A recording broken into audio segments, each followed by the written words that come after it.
सावित्रीबाई फुले, आधुनिक भारत की प्रथम शिक्षिका।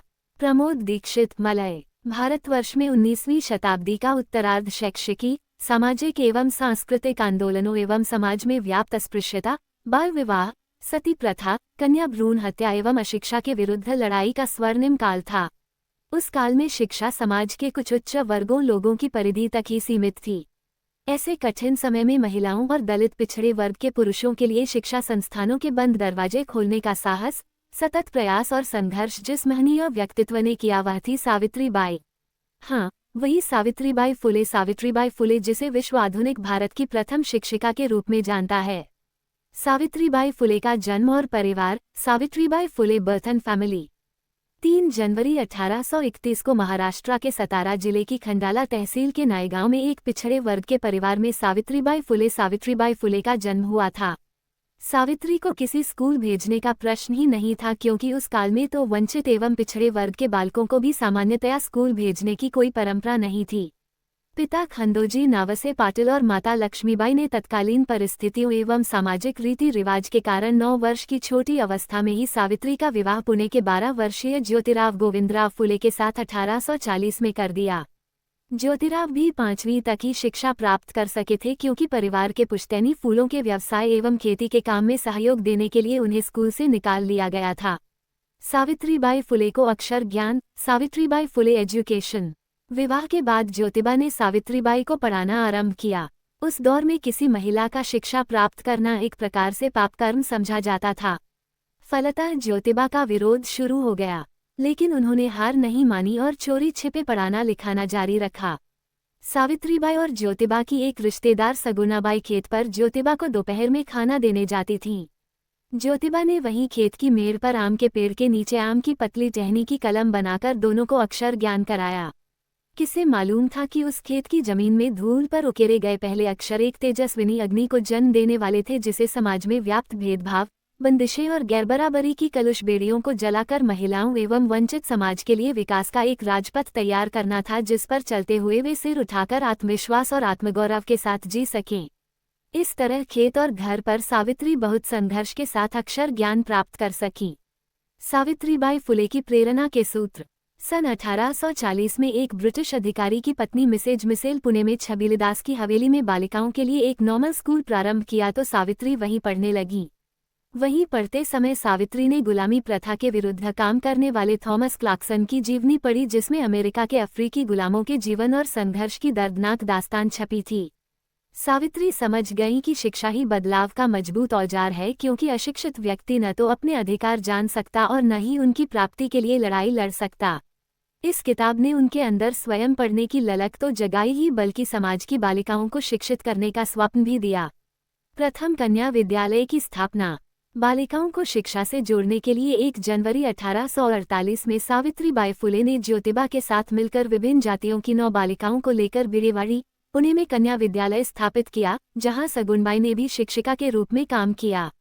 इस विद्यालय में बालिकाओं ने गणित, व्याकरण, भूगोल, भारत सहित यूरोप एवं एशिया के नक्शों की जानकारी, मराठों का इतिहास तथा नीति एवं बाल बोध विषयों को पढ़कर देश के शैक्षिकी फलक में अपनी जीवंत उपस्थिति दर्ज कराई। विद्यालय के लिए पुस्तकों का प्रबंध सदाशिव गोविंदे ने किया। कुछ ही समय बाद 15 मई 1848 को दलित बस्ती में दलित बालक बालिकाओं के लिए एक अन्य स्कूल खोला। 1 वर्ष के अंदर 5 विद्यालय स्थापित किए। वो केवल महिलाओं एवं दलित जनों की शिक्षा दीक्षा और आर्थिक विकास तक ही सीमित नहीं थी, बल्कि अल्पसंख्यक समुदाय की निम्न शैक्षिकी स्थिति को लेकर भी चिंतित थीं।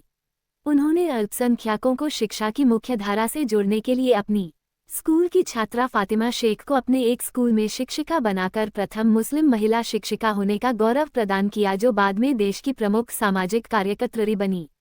इस प्रकार सावित्रीबाई ने ज्योतिबा के साथ मिलकर 1 जनवरी 1848 से 15 मार्च 1852 की अवधि में पुणे और उसके आसपास 18 विद्यालय बिना किसी बाहरी आर्थिक मदद के निजी सामर्थ्य से स्थापित किए, जहां सैकड़ों की संख्या में बच्चों ने शिक्षा प्राप्त कर अपने जीवन को संवारा। सावित्रीबाई फुले के कोई संतान न थी, स्कूल के बच्चे ही उनका सर्वस्व थे। जब सावित्रीबाई अपने विद्यालयों में बच्चों को पढ़ाने जाती तो विरोधी उनके ऊपर कूड़ा कचरा, गंदगी, विष्ठा फेंक देते थे, लेकिन ध्येयनिष्ठ सावित्री अपने लक्ष्य से कभी विचलित नहीं हुई, बल्कि कहीं अधिक आत्मविश्वास और साहस से अपने कर्तव्य पथ पर सतत बढ़ती रहीं। वो अपने साथ एक झोले में एक अतिरिक्त साड़ी रखती और विद्यालय पहुंचने पर विरोधियों द्वारा फेंकी गई गंदगी को साफ कर दूसरी साड़ी पहन लेती। सावित्री ने जो रास्ता चुना था उसमें फूल नहीं बल्कि पग पग पर कांटे बिखरे हुए थे, लेकिन उन कांटों की चुभन में भी उन्हें खुशी होती कि वो स्त्री शिक्षा और उनके अधिकारों के लिए कुछ कर पा रही हैं। बाल हत्या प्रतिबंधक गृह की स्थापना। उस समय समाज में बाल विवाह की कुप्रथा के कारण बड़ी संख्या में महिलाएं छोटी अवस्था में ही विधवा हो जाती थीं। समाज में विधवा विवाह वर्जित था। इस कारण विधवा महिलाएं दीनहीन जीवन तो जीती ही थीं, साथ ही हिंसा और बलात्कार का शिकार भी हो जाती थी। बलात्कार के कारण गर्भ स्थापन हो जाने से लोकलाज और सामाजिक भय के चलते वे महिलाएं आत्महत्या करने को विवश थीं। सावित्रीबाई फुले से महिलाओं पर यह अन्याय देखा न गया और 28 जनवरी 1853 को गर्भवती महिलाओं को आश्रय देने एवं सुरक्षा के लिए ज्योतिबा के मित्र उस्मान शेख के घर पर बाल हत्या प्रतिबंधक गृह की स्थापना की और पालनाघर भी बनाया। अन्य सामाजिक कार्य। सावित्रीबाई ने बाल काटने वाले नाइयों से बातचीत की और उनको साथ लेकर विधवा महिलाओं के सिर मुंडने के खिलाफ आंदोलन चलाया। पितृसत्ता और स्त्री विरोधी मान्यताओं के खिलाफ आवाज बुलंद की और महिलाओं को मानवीय गरिमा के साथ जीवन यापन करने के मौके उपलब्ध कराए। 1892 में महिलाओं को आर्थिक स्वावलंबन देने के लिए महिला सेवा मंडल बनाया, जिसमें महिलाओं को स्वावलंबी बनाने हेतु उनके कौशल विकास के प्रशिक्षण प्रारंभ हुए, जिससे महिलाएं आत्मनिर्भर बन सकीं। वह भारत की प्रथम महिला शिक्षिका, समाज सुधारिका एवं मराठी कवयित्री थीं। विधवा विवाह करवाना, छुआछूत मिटाकर सामाजिक समरसता का प्रसार करना, महिलाओं को शोषण से मुक्ति और दलित महिलाओं को शिक्षित बनाने जैसे महत्वपूर्ण काम किए। जातिभेद, लिंगभेद और रंगभेद के विरुद्ध अलख जगाए और महिलाओं के लिए समाज में एक सम्मानजनक जगह बनाते हुए एक सकारात्मक वातावरण तैयार किया। उन्हें मराठी की आदि कवयित्री के रूप में भी जाता है। सावित्रीबाई के जीवन का प्रत्येक पल महिलाओं एवं पिछड़े वर्ग के उत्थान के लिए समर्पित था। सावित्रीबाई फुले का निधन। सावित्रीबाई फुले डेथ। 1897 में पुणे में भयंकर रोग प्लेग फैला, जिसने महामारी का रूप ले लिया। लोग पुणे छोड़कर जाने लगे। लोगों ने सावित्रीबाई को भी पुणे छोड़कर साथ चलने का अनुरोध किया, पर वह तैयार न हुई और एक दिन एक प्लेग पीड़ित बच्चे को आश्रम लाने के लिए कोई व्यवस्था न हो सकी तो उसे स्वयं कंधे पर उठाकर लाना पड़ा, जिससे वह स्वयं प्लेग से ग्रस्त हो गईं और प्लेग के कारण 10 मार्च 1897 को पुणे में निधन हो गया। सावित्रीबाई आज हमारे बीच नहीं, पर उनके किए गए कार्य हमें रास्ता दिखाते रहेंगे। भारत सरकार ने 10 मार्च 1998 को सावित्रीबाई पर 2 रुपये का डाक टिकट जारी कर उनके शैक्षिकी एवं सामाजिक अवदान के महत्व को रेखांकित करते हुए सार्थक श्रद्धांजलि प्रदान की। गूगल ने 2017 में उनकी 186वीं जयंती पर डूडल के जरिए उन्हें स्मरण किया, जिसमें सावित्रीबाई को महिलाओं को अपने आंचल में समेटते दिखाया गया है। महाराष्ट्र सरकार ने 2015 में पुणे विश्वविद्यालय का नाम बदलकर सावित्रीबाई फुले पुणे यूनिवर्सिटी सावित्रीबाई फुले पुणे यूनिवर्सिटी कर उनकी स्मृति को चिरस्थायी कर दिया। लेखक परिचय। प्रमोद दीक्षित मलाए एक प्रयोगधर्मी शिक्षक हैं तथा साहित्य में भी समान रुचि रखते हैं। आप प्राथमिक शिक्षा के क्षेत्र में गुणात्मक बदलावों, आनंददायी शिक्षण एवं नवाचारी मुद्दों पर सतत लेखन एवं प्रयोग करते रहते हैं। आपके लेख एवं कविताएं नियमित रूप से पत्र पत्रिकाओं में प्रकाशित होती रहती हैं।